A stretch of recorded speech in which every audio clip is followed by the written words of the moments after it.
할렐루야. 저는 우리 교회 등대교회를 개척하면서 가장 중요하게 생각하면서 목회해온 요소가 하나 있는데, 그것은 기도하는 것입니다. 기도를 목회의 최고 첫 원리로 삼았습니다. 왜냐하면 제가 목회를 해보니까 하나님의 말씀을 전하는 것, 그리고 성도들이 그 말씀 앞에 변화되고 은혜 받는 것, 이게 그냥 설교 준비 잘하고 성도들의 사랑으로 되어온다고 해서 되는 게 아니더라고요. 그게 사람의 힘으로 되는 게 아니더라고요. 더 나아가서 성도들과의 관계, 그리고 동네 나가서 전도하는 일, 또 하나님의 말씀을 가르치는 일, 또 신방하는 일, 교회를 또 운영하고 유지하는 것, 그리고 지금까지 수많은 위기사항을 맞을 때에 기도하지 않고는 이 모든 상황을 돌파할 수 없었고, 이 모든 상황을 이겨나갈 수가 없었습니다. 그래서 저는 이제 목회하기 전에는 기도를 중요하게 생각하는 사람이 아니었고, 오히려 행동하는 사람이었고 그런 사람이었는데, 막상 목회를 해보니까 사람을 변화시키고 사람을 움직이고 결단하게 하시고 새롭게 하시고 아멘도 안 하고 이 모든 것을 하게 하시는 분이 바로 성령님이시더라고요. 하나님이시더라고요. 그래서 기도하지 않을 수가 없게 되었어요. 그래서 목회하면서 문제를 만나면 이제 혼자, 교인들이 알든지 모르든지 혼자 기도원에서 기도하고, 이 기도하다가 또 너무 간절하니까 안 되니까 저처럼 먹기를 탐하는 목사가 대한민국에 몇 명이나, 저보다 더 나은 사람이 얼마나 있겠습니까? 첫째라면 서러울 정도인데, 근데 하나님 앞에 또 금식하게 되고, 그리고 또 성도들에게 기도를 부탁하게 되고, 또 밤에 우리 성도들과 함께 작전 기도를 하게 되고, 그리고 또 우리 성도들도 목사가 기도하니까 저렇게 기도해야 되는구나 하고 기도의 공감대가 형성되어서 우리 같이 한 달에 한 번씩은 우리 기도원에 올라가서 기도하고, 그리고 집회 참석하고 우리 기도하고 내려옵시다. 그러니까 또 우리 또 성도들도 올라가고, 그러다 보니까 꼭 문제를 만나서 기도하는 것이 아니라 정기적으로 성도들과 기도할 수 있는 시간이 이제 이루어졌습니다. 그래서 제 목회에서 가장 중요하고 먼저 있는 원리를 뽑으라고 말한다면 기도하는 것, 기도하는 것이 참으로 중요한 일이다.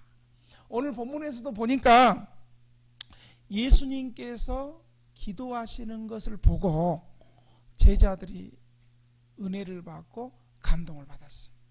그러면서 예수님이 기도하고 마치고 나니까 예수님께 요청을 하는 거예요. 예수님,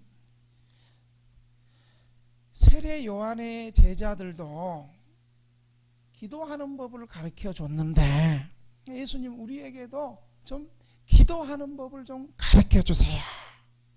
이게 오늘 누가복음의 주기도문의 배경이, 시작인 거예요. 제자들의 모습에 나타난 예수님의 모습은, 물론 예수님께서 평소에 하나님의 말씀을 선포하시고 하나님의 말씀을 가르치시고, 또 병든 사람에게 안수해서 말씀으로 더러운 귀신을 쫓아내 주시고 또 병든 사람을 고쳐주시는 이런 역사가 있었는데, 제자들이 가만히 보니까 이 배후에는 예수님께서 늘 기도하는 모습이 보였어요. 그래서 제자들은 예수님의 모습을 볼 때에 우리 예수님은 기도하시는 분이구나. 우리 예수님은 새벽에도 먼저 일어나서 기도하시고, 또 사역이 바쁘고 끝나고도 기도하시고, 그리고 또 혼자 또 남몰래 우리들은 졸고 있을 때도 예수님은 기도하시고, 그래서 이 제자들에게 비춰진 예수님의 모습은 늘 우리 예수님은 기도하시는 분이구나.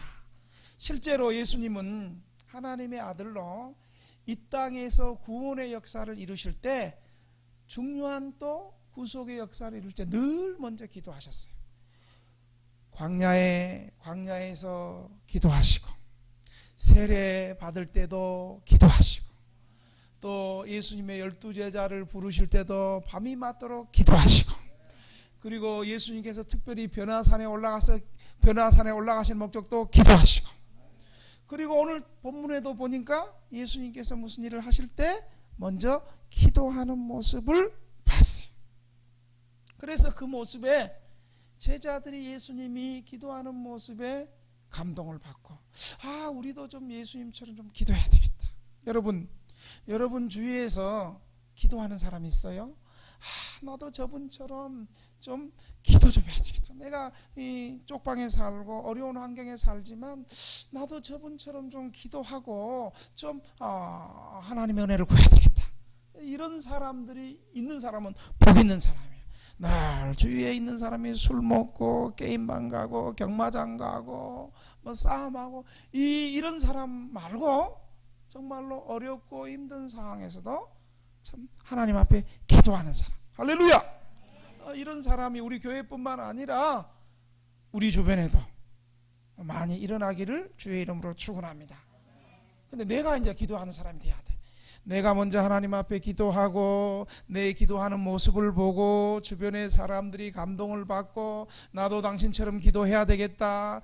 당신이 나가는 교회가 어느 교회냐? 나도 그 교회 가서 기도해야 되겠다. 이러면서 자연스럽게 이제 전도도 되고 그렇게 되는 것이. 그런데 성경에 보니까 주기도문이 누가복음에만 나와요? 또 다른 복음서에도 나와요? 또 다른 어떤 복음서에 나와요? 우리 성도들 수준이 높아. 마태복음에도 주기도문이 나오는 거예요. 그럼 목사님, 누가복음에도 나오고 마태복음에 나오는 건 뭡니까? 예수님께서 가르쳐준 기도인데, 이제 예수님께서 마태복음과 누가복음의 주기도문을 가르쳐준 목적과 동기가 달라요. 이제 마태복음에서는 왜 주님께서 주기도문을 가르쳐줬냐면, 마태복음에서는 보니까 종교 지도자들 가운데 바리새인들과 서기관들이 그냥 사람들 보이는 데서, 시장 어귀에 사람들 많이 보이는 데서 막 손을 들면서 소리를 질러가면서, 이건 기도가 아니고 나는 이렇게 기도한다. 다른 사람들에게 평소에는 기도 안 하면서 다른 사람에게 기도하는 것을 위선적으로 보이는 거예요. 또 그리고 기도할 때 또 쓸데없는 말을 계속 반복해서 오래 기도하려고 중언부언하는 기도를 하는 거예요. 그래서 예수님께서 마태복음의 주기도문은 이 사람들이 기도를 잘 모르고 있구나. 기도는 하나님 앞에서 1대1로 은밀하게 기도하고, 먼저 하나님과 나 사이에서 진실하고 간절하고 정직하게 기도가 이루어지는데, 이 종교 지도자들과 바리새인들은 하나님 앞에 기도하는 것이 아니고 사람들에게 보이려고 기도하는구나. 그래서 예수님께서 그것을 보시고, 또 이 사람들은 영빨도 없으면서 괜히 기도를 길게 하면 그냥 믿음 좋은 것처럼 위선적인 사람이구나. 겉과 속이 다른 사람이구나.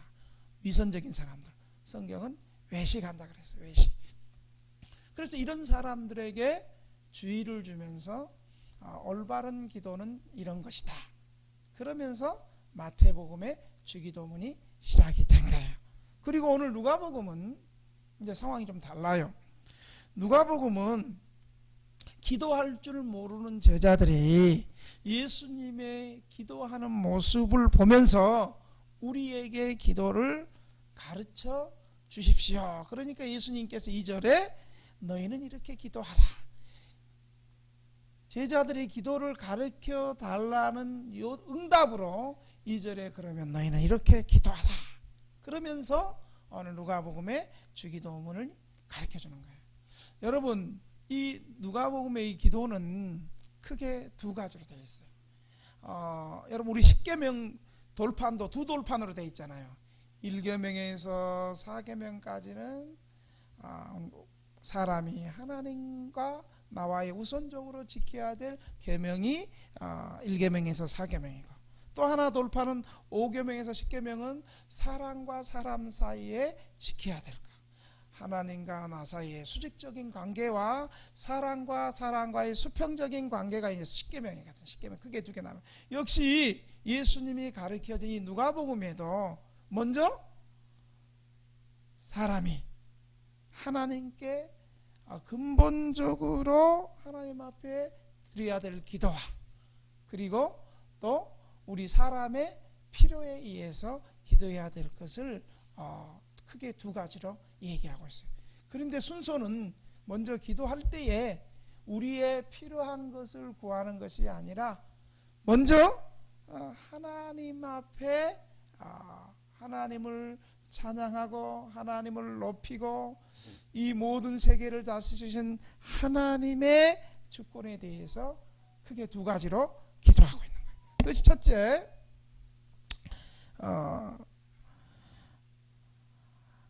아버지의 이름이 거룩히 여김을 받으시오며, 그게 첫 번째 하나님께 드리는 기도 하나.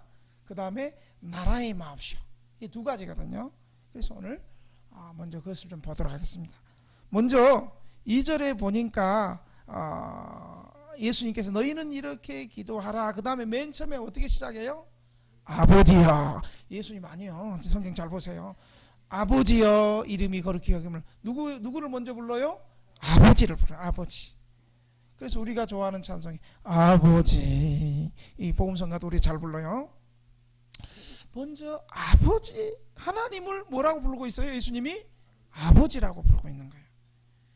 하나님을 아버지라고 부를 수 있는 것은, 예수님 때문에 하나님을 아버지라고 부를 수 있는 것은 그리스도 신자들만의 특별한 특권인 거예요. 예수님이 하나님을 아버지로 불렀는데 당시에 세상의 이방 종교들은 감히 자기들이 섬기는 신을 무서워서 아버지로 부를 수도 없었고, 구약의 유대인들도 유대인 신자들이 하나님을 아버지라고 부르지는 못했어요. 그냥 구약 성경에 이스라엘의 아버지로 나오기는 하지, 집단적으로 이스라엘의 하나님은 이스라엘의 아버지가 되신다라고는 조금씩 나오지만 각 신자 한 사람 한 사람이 하나님을 아버지라고 부르지는 못한 거예요. 그런데 우리는 예수님의 십자가의 보혈의 공로를 의지하여 예수님 때문에 하나님과 원수되었던 우리가 이제 예수님의 용서함을 통해서 예수 믿는 사람은 누구든지 하나님을 나의 아버지로 부를 수 있게 되었다는 사실을 여러분 믿으시기 바랍니다. 그런데 저는 이 설교를 준비하면서 좀 걱정되는 게 있었어요.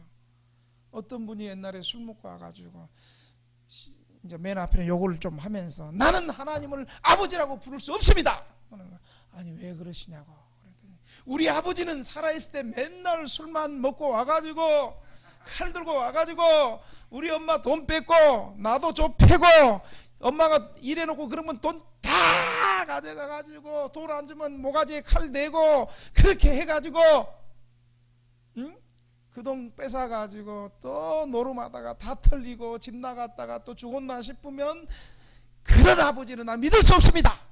그러면서 아버지에 대한 상처가 많은 사람은 하나님 아버지로 부를 수가 없다고 그러는. 그러나 이제 그분의 개인적인 환경이고, 사실은 우리 하나님이 친근하게 예수님처럼 우리의 아버지가 되신다는 거예요. 로마서 8장 15절에 보면 너희는 다시 무서워하는 종의 영을 받지 아니하고 양자의 영을 받았으므로 우리가 아빠 아버지로 부르니라. 하나님을 아빠 아버지. 여기서 아빠가 그 당시 아람어로 어린 아이가 아버지를 친근하게 부르는 거거든요. 여러분, 우리는 신자가 하나님을 아버지라고 부르는 것은 그건 특별한 은혜로 되어지는 것인데, 그것은 성령으로 거듭나고 중생해서 얻어지는 것이고, 양자 되어지는 특권이 되는 거예요. 여러분, 우리가 하나님을 아버지라고 부를 수 있는 것이 얼마나 큰 축복이고 얼마나 큰 특권입니까? 세상 사람들은요, 어려움 당하면, 힘든 일 당하면 의지할 데가 없어서 낙심하고 절망하고 때로는 극단적인 선택도 하는데, 그런데 우리는 천지 만물을 창조하시고 온 세상을 통치하시고 다스리시는 그 하나님이 나의 아버지가 되시고, 3층에는 아멘 안 할 줄 알았어. 거의 아멘이 본당에서밖에 안 들려. 나의 죽고 사는 거, 이 세상을 살아가는 동안에 내 모든 삶을 다스리시고 인도하시는 그 하나님이 나의 아버지가 되시고, 3층에는 안 들려. 그리고 단순히 천지 창조해 준 하나님이 나의 아버지일 뿐만 아니라, 내가 죄로 말미암아 나는 죽을 수밖에 없고 하나님과 단절되고 소망이 없는 나에게 하나님이 우리의 연약함을 다 아시고 예수님을 이 땅에 보내주셔서, 그 예수님이 나의 죄를 대신해서 십자가에서 피 흘려 죽어주심으로 그 예수님을 나의 구세주로 믿게 하여 주시고, 우리 인생이 힘들고 어려울 때 언제든지 하나님을 나의 아버지라고 부르면 우리 하나님은 언제든지 우리를 무시하지 않고 나가 여기 있다라고 응답해 주시고 도와주시니, 하나님이 나의 아버지가 되시는 것이 얼마나 큰 기쁨이고 든든하고 감사한 줄 모르겠습니다. 하나님 우리 아버지가 되시고, 여러분, 우리 자녀들은요, 어떨 때는 저들은 정말 철면피구나, 쟤들의 사명은 아버지 핏바라먹기 위해서 태어났구나, 이 정도로 철면피라는 애들이 이제 우리 애들이죠. 한 달에 정기적으로 용돈 주고, 그리고 뭐 필요할 때 학비도 사주고, 그 뭐 문제 생기면 다 해결해주고, 그러면 좀 미안해가지고 좀 아버지 주머니 사정도 좀 보고 그래서 돈 달라고 손 좀 안 해야 되는데, 이것들은 뻔뻔하게 짝이 없이 그냥 이제는 아예 내가 집에 안 들어가니까 이제 수금하러 우리 집 교회까지 와. 전화만 오면 무서워. 아빠 저 어디요? 교회인데. 내가 교회 좀 들릴게. 오지마. 뭐 때문에 오는데? 너 오는 거 내가 알아. 오지마. 아니야, 아빠 꼭 가야 돼. 그래가지고 뭐 나한테 맡기는 거 없던데, 아빠 돈 줘. 이 뻔뻔스럽기가 너무 짝이 없어요. 이제 여러분, 그때마다 부모는 너는 내 아들이 아니다, 내 자녀가 아니다, 나 뭐 모른다 하면서 용돈 안 줘요? 아니잖아요. 그때마다 오히려 그런 모습이 더 귀엽고, 그런 모습이 그래서 언제든지 자녀가 달라 그러면, 근데 만약에 제가 옆집 애를 데리고 와가지고 옆집 애가 모르는 애가 나한테 와서 아버지 나도 용돈 주세요 얘처럼, 그럼 내가 줘요 안 줘요? 안 줘요. 여러분, 우리가 이처럼 예수님 때문에 우리는 죄로 인하여 죽을 수밖에 없고 하나님과 원수되었던 우리가 예수님의 십자가의 보혈로 우리를 깨끗이 씻어주시고 용서해 주셔서 누구든지 하나님을 예수님 때문에 아버지라고 부르며 나갈 수 있는 특권이 바로 예수 믿는 신자들에게 축복으로 이루어진 줄 믿으시기 바랍니다. 예수님은 바로 주기도문에서 바로 하나님이 우리의 아버지가 되신다라고 우리에게 가르쳐주고 있는 거예요.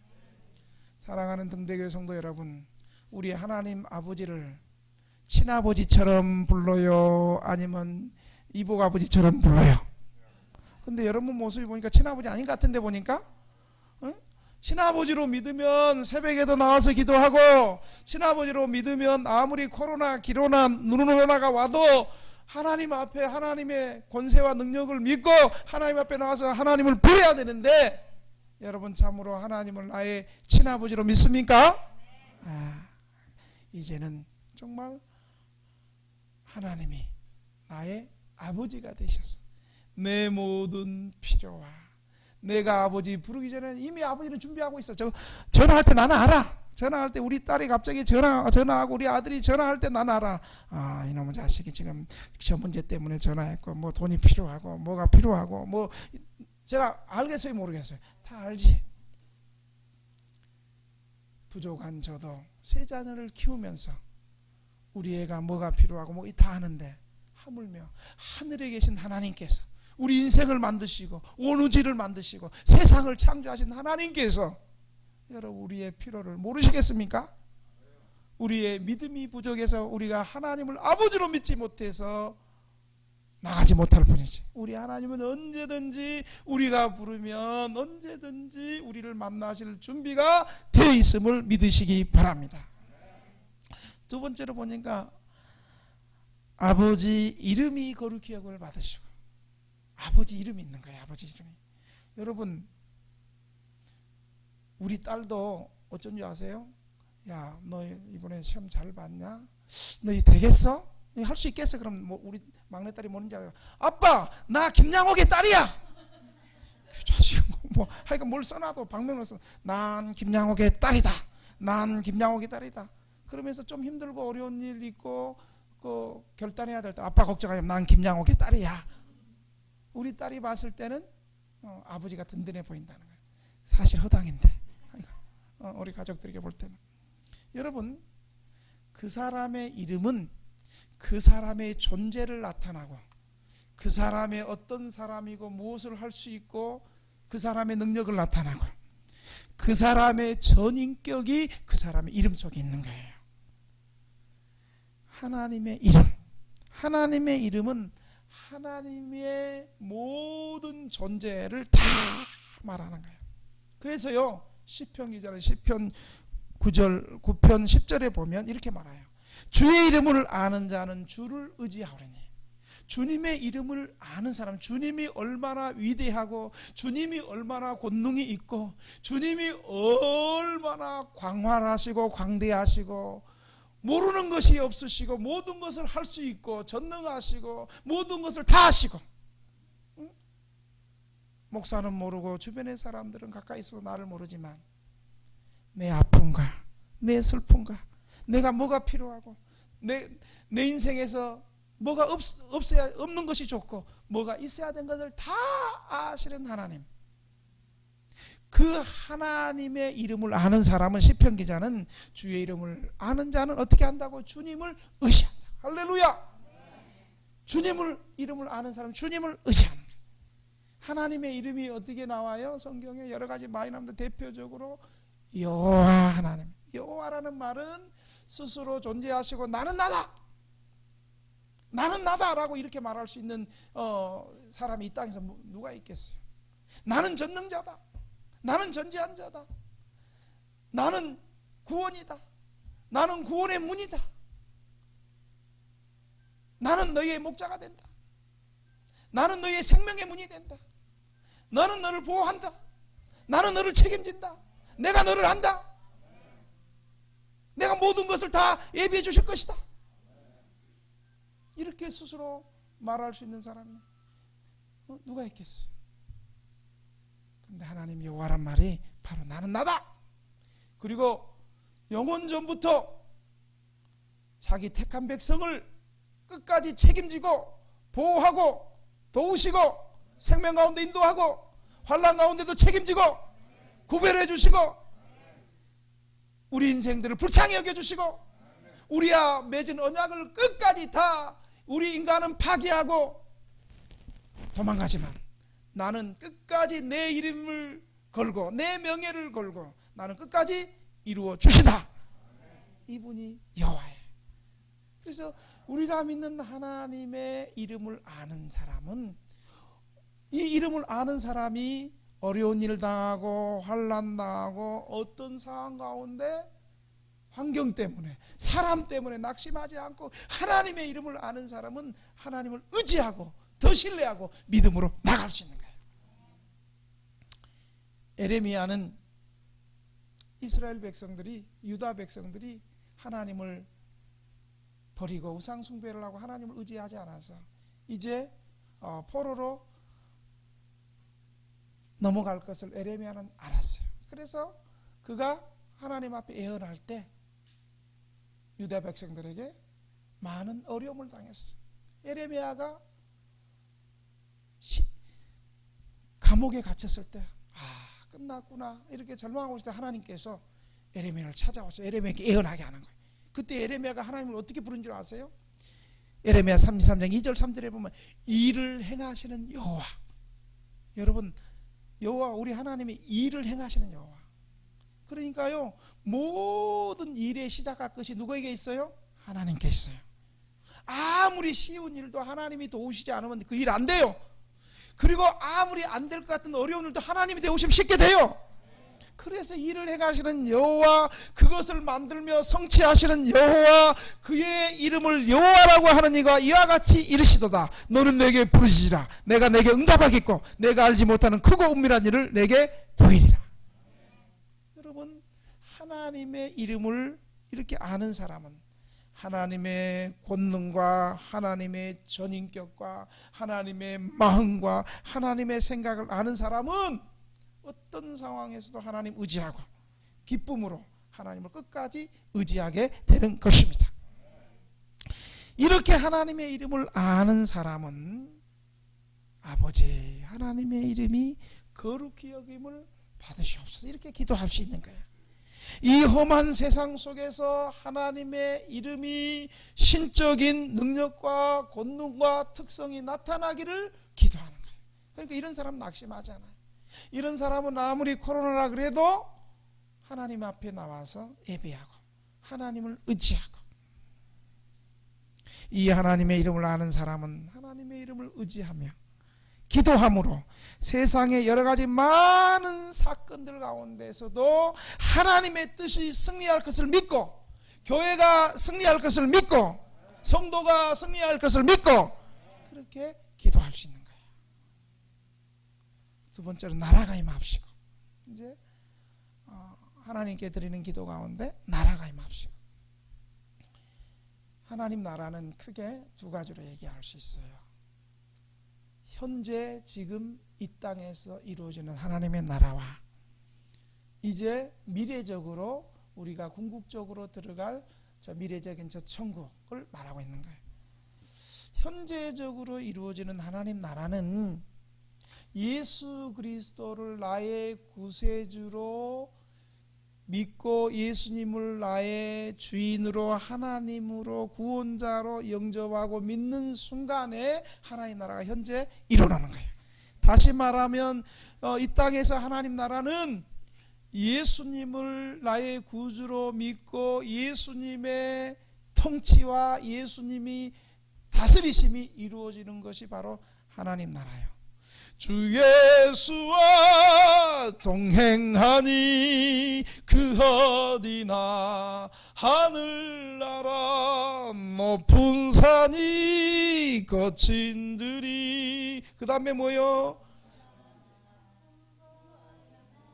내 주 예수 모신 곳이 그 어디나 하늘나라, 그만 내 주 예수 모신 곳이 궁궐이나 뭐라 그랬어요? 초막이나 아무리 강남의 타워팰리스 몇백 평 이렇게 있어도 예수님 모시지 않으면 그 지옥이에요. 하나님 나라가 아니야.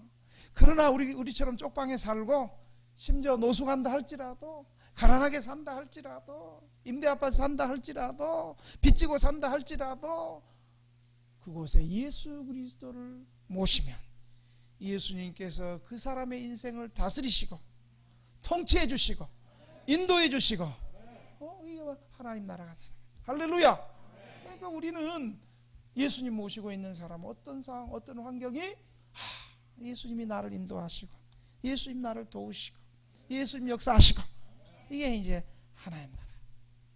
미래적으로는 하나님 나라, 우리가 개인의 죽음으로 말미암아 최종적인 천국 들어가는. 그래서 여러분, 우리가 예수 믿는 사람들의 장래가 두렵지 않아요. 특별히 요한계시록을 보면 우리 하나님이 성도의 죽음을 귀하게 보시어요? 안 귀하게 보세요? 알긴 잘하네. 왜 죽음을 두려워해요? 우리의 죽음을 귀하게 보시는 거예요. 왜냐하면 다른 사람은 죽으면 끝났네 억울하네, 이 돈도 못 써보고 먹을 것 지금껏 살았는데 먹지도 못하고 웰빙 먹지도 못하고. 그런데 우리는 죽음이 죽음으로 끝나는 것이 아니라 죽음을 통과해서 영원한 하나님 나라에서 영생복락. 이제 그동안 고생했던 거, 그동안 슬퍼했던 거, 그동안 병들었던 거, 그동안 사랑하는 사람들과 헤어졌던 거, 그동안 죄 때문에 늘 고통받고 이 죄를 내가 이겨야 되는데 또 넘어지고 쓰러졌던 걸 이제 그 지긋지긋한 죄의 권세에서, 이제 사망의 권세에서 예수님 품으로 영원한 천국 가서 승리하는 거예요. 할렐루야. 최종적인 천국이 이루어지는 거예요. 그리고 전 우주적으로 예수님께서 이 땅에 재림하실 때 그때 영원한 하나님 나라가 이루어지는 거예요. 예수님께서 나라에 임하시고 얘기할 때는 이 미래적인 최종적인 천국이 있지만, 그러나 현재적인 이 땅에서 하나님의 통치가 이루어지고 하나님의 다스림이 이루어지고. 여러분, 이거 믿는 사람이 돈 좀 얻고, 이 정말 예수님이 지금도 나를 다스리고 통치하신다고 믿는 사람이 뭐 돈 좀 떨어졌다고 낙심하고, 좀 아프다고 낙심하고, 우리 이래서 되겠습니까? 코로나 때문에 떨면서 뭐 예배 못 드리고, 이래 되겠습니까? 할렐루야. 근데 왜 할렐루야 해요? 여러분이 안 믿는 것 같고 설교가 이렇게 안 될 때 할렐루야 한번 불러줘야 돼. 할렐루야. 나라에, 당신의 나라가 임하여 주옵소서. 이 기도는 이제는 이 하나님을 믿는다면, 과거에는 내가 내 인생의 주인이 되어서 내 뜻대로, 내 목적대로, 내 마음대로 살고 기도를 해도 내 뜻이 이루어지고 내 목적이 이루어지고 내 야망이 이루어지고 내 개인적인 성취가 이루어지길 원했는데, 이제는 하나님을 아버지로 부르고 하나님의 이름을 알고 하나님의 이름이 거룩해진다는 것을 알고 하나님 나라가 이 땅에 이루어진다 아는 사람의 기도는 이제 어떻게 기도가 바뀌냐면, 옛날에는 하나님 내 소원 성취해 주세요, 내 뜻대로 해주세요 그랬는데, 이제는 이 하나님의 놀라운 권능 앞에 이제는 내 뜻을 하나님 뜻에 맞추고, 할렐루야. 내 뜻을 하나님의 뜻에 맞추고 내 계획을 하나님의 계획에 순종해서 내 마음이 변화되어 하나님께 순종하며 하나님이 내 편에 서는 것이 아니라 내가 하나님의 편에 서게 해달라는 기도입니다. 이 기도를 참되게 하려면 이렇게 기도하는 사람은 하나님께 순종하려는 마음이 있어야 됩니다. 이제는 우리의 기도가 내 욕심과 야망을 버리고 하나님의 뜻에 내 뜻을 맞추고 순종하고 나갈 때 우리의 기도에 응답이 일어나고 우리의 기도에 기적이 일어나고 우리의 기도에 공급이 일어나고 우리의 기도에 치유가 일어나고 우리의 기도에 응답이 있는 거예요. 제가 가만히 개척하면서 내가 한번 기도한 것을, 기도의 응답들을 한번 다 적어봤어. 다른 아니지만 큰 사건들 보니까 거의 교인들이랑 같이 기도하고 금식하고 기도하면 항상 기도하고 내려오면 뭐 나도 모르는 사이에 역사가 일어나 있고 물질이 채워지고 부흥이 일어나고 성도들이 변화되고 뭐 이런 역사들이 막 있는 거예요. 안 될 것 같은 게 되고. 근데 내가 가만히 생각해 봤어요. 내가 만약에 기도원 금식하면서 주여, 교인들이 11조도 안 하고 헌금도 안 하는데 저런 교인들의 저런 저 아주 믿음 없이 헌금 저 열받습니다. 하나님, 그냥 제가 이 시간 금식할 때 로또 한 100억 되게 해 주시옵소서. 그래서 로또 100억 되게 해가지고 교인들 그 헌금 안 받아도 그냥 내가 그냥 척척 받아가지고 세우고 다 주시옵소서. 10일, 20일, 30일 금식 안 했어. 내 개인적인 야망과 내 사적인 욕심을 위해서 기도한 것이 아니라 교회와 성도들과 하나님 나라를 위해서 기도할 때 하나님께서 불쌍히 여기시고 지금까지 하나님께서 기도에 신실하게 응답해 주셨습니다. 앞으로도 우리의 기도가 내 욕심과 내 사욕과 내 소원 성취에 머무르지 않고 하나님의 뜻과 하나님의 계획과 하나님의 역사하심이 이 땅에서 이루어지기를, 하나님 나라가 확장되고 하나님 나라가 회복되기를 원하는 기도라면 하나님은 안 될 것 같은 상황에서도 기적을 일으키고 사막의 강을 일으키시고 치유와 공급과 능력을 일으켜 주실 줄 믿으시기 바랍니다. 그래서 우리는 기도할 때에 우리의 개인적인 필요를 위해서 먼저 기도하기보다는 하나님이 어떤 분이시고 이 위대하신 하나님 앞에 하나님께 영광을 돌리고 하나님께 드리는 당연한 경배와 존경을 기도한 다음에 우리는 인간의 필요를 구하는 거예요. 그 두 번째로 이제 사람의 필요에 대해 세 가지 말합니다. 지난 시간은 30분 설교, 그래 30분 설교 했으니까 오늘은 좀 길게 해야 되지 않겠어요, 그죠? 주변에서 다 물어, 목사님 설교 좀 들으라니까 지난주는 빨리 끝났어요. 오늘 길게 하려고 그랬지. 그러니까 빨리 끝났으니까 오늘 10분 더 늦게까지 한다 해서 입이 튀어나오거나 그러지 않기를 바랍니다. 그만할까요? 그만했으면 좋겠어요. 옛날에 가도 그만하고 아니요 계속 해줘 그랬는데 좀 말이 없는 거 보니까 두 번째는 다음 주에 하도록 하겠습니다. 하면 좋겠지만 그래도 할 때 해야 돼. 두 번째로 사람의 필요에 대해서 세 가지 말해요. 첫째, 일용할 양식을 주옵시고. 이제 우리가 기도해야 될 게 일용할 양식을 주옵시고. 여러분, 우리가 안 먹고 살 수 없잖아요. 안 먹고 살 수, 하늘에 이슬만 먹고 살지 않잖아요. 우리의 몸은 육체와 영혼으로 만들어졌기 때문에 우리가 또 육체적인 부분이 채워져야 돼요. 경제적인 부분이 채워져야 돼요. 아멘. 일용할 양식은 바로 매일매일에 필요한 양식을 말하는 거야. 이 기도는 일용할 양식을 주옵시고, 이 기도는 우리의 욕심을 제한하고 전적으로 하나님의 돌보심을 의존하는 겁니다. 한평생 사는데 필요한 의식주 전부를 한꺼번에 다 받는 것이 아니고 날마다 하나님을 의지하면서 살아가는 것입니다. 여러분, 날마다 일용할 양식을 주옵시오. 그러면 구약에 어떤 사건이 일어나요? 구약의 광야에서 이스라엘 백성들이, 하나님께서 이스라엘 백성들에게 메추라기와 만나를 내려줬던 사건이 여러분 생각나지 않습니까? 그 광야에서는 매일매일 하루에 필요한 것만 모으면 좋겠습니다. 우리는 알지 못하는 미래에 걱정할 것이 아니라 그때그때 하루하루 최선을 다해서 믿음으로 살면 되는 거예요. 다가오질 미래까지 미리 걱정해가면서, 그러고 김양호 목사는 벌써 죽었어. 내가 미래 생각해보면 어떻게 살겠어. 월세 감당 어떻게 살겠어. 이미 죽었어. 그래서 우리는 걱정 안 해. 하루하루 사는 거예요. 한 달 사는 거예요. 할렐루야. 하루하루 최선을 다해서 믿음으로 사는 거예요. 하나님 의지하면서. 그래서 아굴은 잠언 30장 7절에 이렇게 기도했어요. 여러분 한번 들어보세요. 내가 두 가지 일을 주께 구하였사오니 내가 죽기 전에 나를 거절하지 마옵소서. 곧 헛된 말과 거짓말을 내게서 멀리하옵시며 나를 가난하게도 마옵시고 부하게도 마옵시고 오직 필요한 양식으로 나를 먹이시옵소서. 혹 내가 배불러서 하나님을 모른다 할까, 여호와가 누구냐 할까 하오며, 혹 내가 가난하여 도둑질하고 내 하나님의 이름을 욕되게 할까 두려워함이니라. 아멘. 예.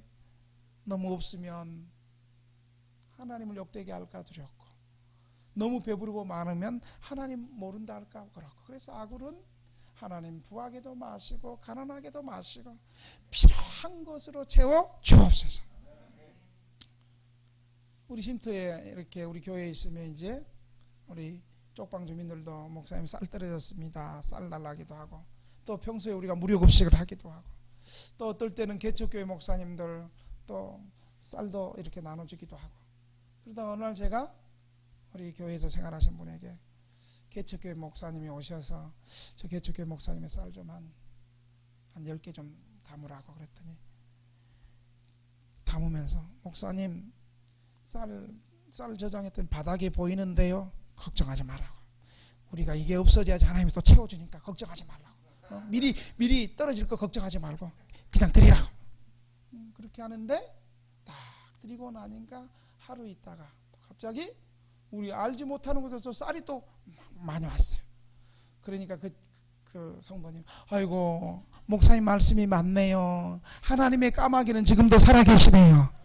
엘리야의 까마귀는 엘리야 시대에만 있는 것이 아니라 하나님을 신실하게 의지하는 사람들 오늘 현대에도 엘리야의 까마귀는, 등대교의 까마귀는 풍성하게 역사하는 줄로 믿습니다. 두 번째로 죄에 대한 용서를 구하는 기도예요. 죄에 대한 용서를 우리 한번 읽어볼까요?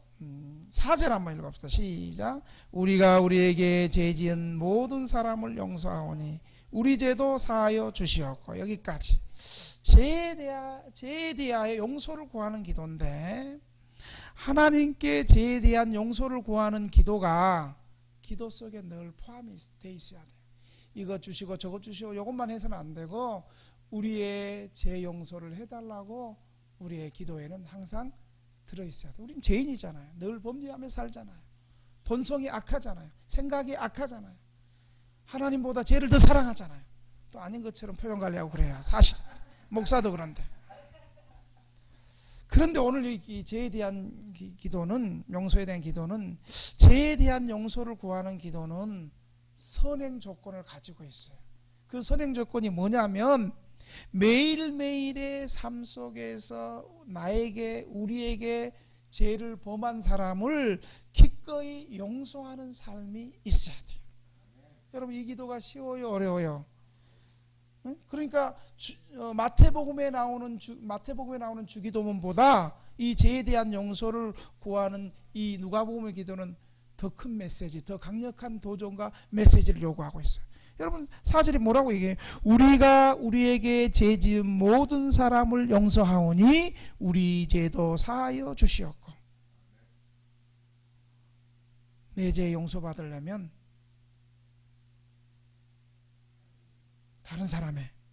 다른 사람의 죄도 용서해 줘야 돼요. 우리가 남들의 죄를 용서하지 않으면서 이렇게 기도하면 우리는 거짓말쟁이가 되는 거예요. 여러분, 이 기도가 쉬워요, 어려워요? 우리 전부 다 한 놈, 저놈은 내 용서, 다른 사람은 다 용서해도 내 저놈은 용서할 수. 저놈은 그래도 많이 순화됐지. 옛날에는 더 험한 말이 있었지. 차마 말 못하겠지만 우리 항상 상상해서, 내가 다른 사람은 다 용서해도 저놈은 용서할 수 없어. 또 가족 중에도 그런 왼수 덩어리가 하나 있잖아요. 형제들 가면 내 다른 사람을 저 사람 용서할 수 없어. 참 여러분, 피해가기 어렵습니다. 그래서 이 기도가 쉬운 기도가 아니에요. 그래서 우리는 하나님 앞에 늘 이 기도를 하며 은혜를 구해야 돼. 하나님, 나를 상처 주고 아프게 한 사람도 주님 때문에 용서할 수 있는 마음 주세요. 그럴 때 하나님 내 죄도 용서해 주신 줄로 믿습니다. 이 기도가 여러분 쉬운 기도가 아니에요. 그래서 우리는 하나님 앞에 늘 제 용서를 매일매일 해야 돼요. 용서에 대해서는 은혜를 달라고, 우리의 격한 감정도 처리해 달라고 십자가 앞에 늘 기도해야 되는 거예요. 그래서 주기도문이 주문 외우듯이 빨리 주르륵 끝내는 것이 아니에요. 그냥 예배 끝날 때 그냥 끝나는 기도가 형식적인 기도가 아니에요. 오늘 이 주기도문이 그리 쉬운 게 아니에요. 은혜도 되지만 또 우리가 감당해야 되니까 또 우리의 헌신이 필요하고 우리의 순종이 필요하고, 그렇지 않습니까? 그냥 주기도문 예배 마치겠습니다, 이게 아니라는 거예요. 이 기도문에 이런 깊은 은혜도 있고, 또 우리가 이 말씀 앞에 순종해야 될 것이고, 마지막으로 우리 인간의 필요는 시험에 들지 말게 하옵시고. 시험에 들지 말래요. 시험에 들지. 이 시험이 그러면 수능에 좋은 점수 사법고시나 자격시험을 말하는 것이 아니고, 여기서 말하는 시험은 사탄이 가져오는 유혹 말하는 거예요. 유혹, 영어로 유혹, temptation, 유혹을 말하는 거예요. 우리를 무너뜨리고 파멸시키는 사단이 주는 시험을 말하는 거예요. 이 시험에 우리 안 들어야 돼. 사단은 우리가 이 땅에서 하나님을 의지하며 믿음으로 살기 위하여 했을 때 온갖 세상의 수단과 방법을 다 동원해서 우리를 시험합니다. 사단의 목적은 우리가 예수 잘 믿어서 사단을 대적하는 걸 싫어해요. 우리를 하나님 편이 아닌 사탄의 편으로 우리를 자꾸만 돈으로 권세로 명예로 쾌락으로 우리를 계속 꼬여가고 있는 거예요. 여러분, 사탄이 어떤 사람 시험해요? 하나님 믿음 없고 하나님 모르는 사람 시험 안 해. 이미 지옥 가니까, 자기 편이니까. 근데 사탄이 어떤 사람 시험한 줄 아세요? 이제부터 나 예수 잘 믿고, 내가 오늘 등대교회 처음 나왔는데 이제부터 나 예수 잘 믿고 진실하고 신앙생활 잘해야지, 이렇게 결단하면 그대로 사탄이 놔주지는 않아요. 그때부터 시험한다. 그때부터 어떻게 하든지 예수 잘 믿기로 결단한 사람들을 그냥 무너뜨리고 믿음 생활 못하기 위해서 우리를 시험한다. 그래서 은혜 받고 나면 그 다음이 중요해. 은혜 받은 거 다 쏟으면 안 돼. 저도 보면 기도원에서 금식하고 내려오면 정말 그 기도하고 내려오고 나오면 기도 응답도 된 것도 있고 그러지만 또 저를 시험하는 또 사건이 또 생기는 거예요.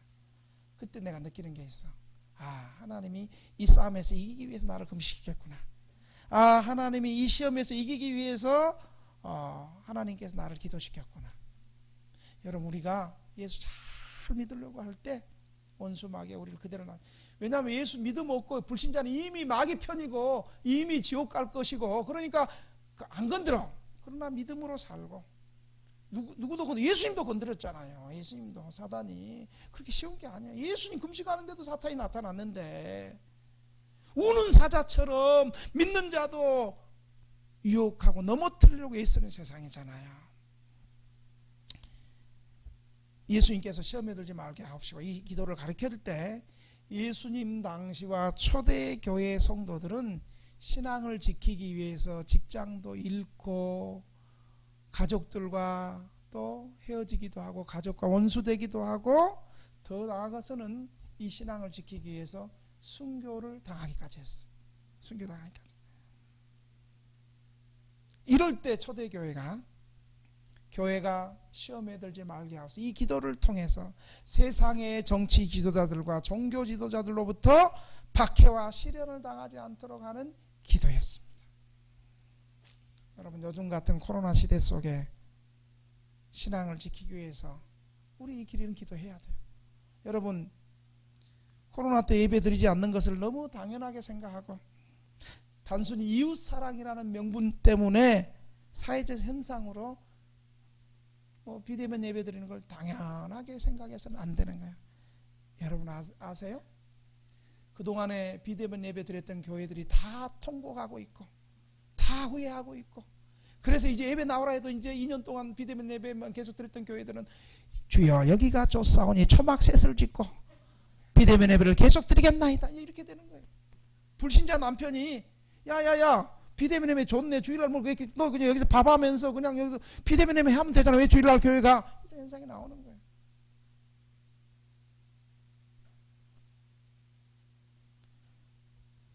사랑하는 성도 여러분, 이럴수록 더 시험에 들지 않게 하옵시며, 이 기도를 하며 믿음을 회복하며 지키며 나아갈 때 주님께서는 넉넉히 감당할 수 있는 돌파의 은혜를 주실 것입니다.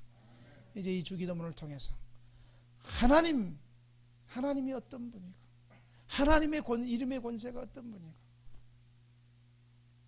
하나님 나라를 살아갈 때 하나님 어떻게 도우시며 우리의 필요한 것을 다 채우시는 하나님을 생각하면서, 오늘 받은 말씀을 생각하면서 통성으로 주님 주기도문으로 하나님이 나의 아버지가 되시고 내가 하나님을 아버지로 부를 수 있고 하나님의 이름이 이렇게 위대한 권세가 있고 하나님 나라와 이 땅에서 필요한 것을 주여 채워주시고 시험에 들지 않게 하여 주옵소서. 3분 동안 통성으로 주님 한번 부르고 기도합니다. 주여